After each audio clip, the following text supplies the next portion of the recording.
how they felt most importantly about General Motors. And the way they divided up the award shows that. You know, of that amount, Tony, $107 million was to compensate the victims for their injuries. That left a whopping $4.8 billion as punitive damages against GM. That shows more than anything else the way this jury felt about GM. All right, Charles Feldman in Los Angeles.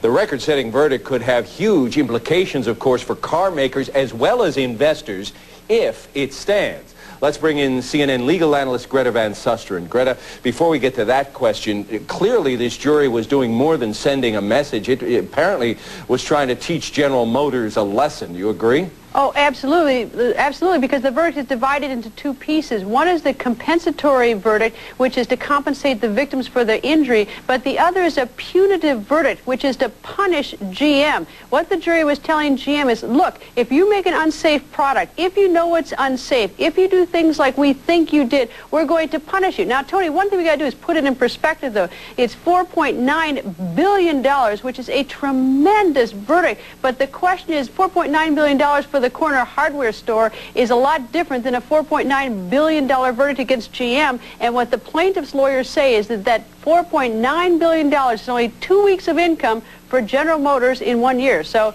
you have to put it in perspective. Well, I don't know about 2 weeks of income, but we were looking up some numbers here. It's more than GM's profit for all of last year. In fact, it's $2 billion more than the profit for all of last year. And it amounts to 11% of the value of that company today, by today's reckoning on the stock market. And I think that's an important point, because if it turns out that verdict is excessive, that $4.9 billion in punishing, because there is sort of a formula in the state of California. You can't bankrupt a company with punitive damages in California, but the judge has the option right now, in the next few weeks, the judge can reduce the verdict, the compensatory verdict of about $110 million and the punitive verdict of if the judge determines that it was excessive. So the judge can step in and fix it. Which goes to the question, I guess we can't predict, but applying logic, is this verdict going to stand, in your opinion?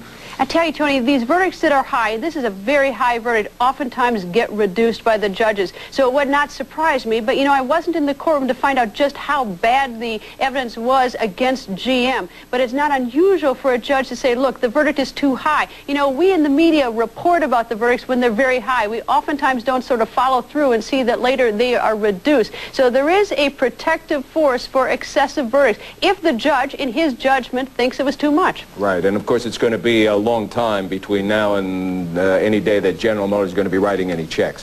Thanks, Greta Van Susteren. Thanks, Tony.